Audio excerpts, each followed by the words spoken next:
সবজিটা উচিত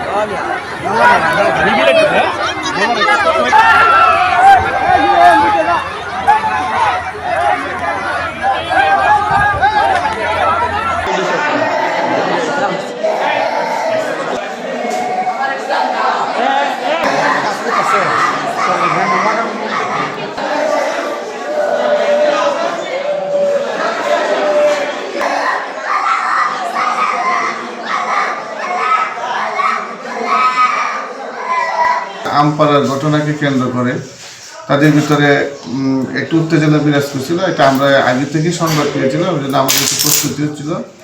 এই 9টার দিকে আমরা এই সংবাদ পাই যে তারা মুখোমুখি অবস্থানে। আমরা তাৎক্ষণিক পুলিশ প্রেরণ করি। পুলিশ যাইতে যাইতে দুই পক্ষের ভিতরে তুচ্ছ মারামারি ঘটনা শুরু হয়ে যায় এবং 3-4 জন আহত হয়। পুলিশ গিয়ে পরিস্থিতি নিয়ন্ত্রণে আনে। এই পর্যন্ত কোনো অভিযোগ আমরা পাই নাই।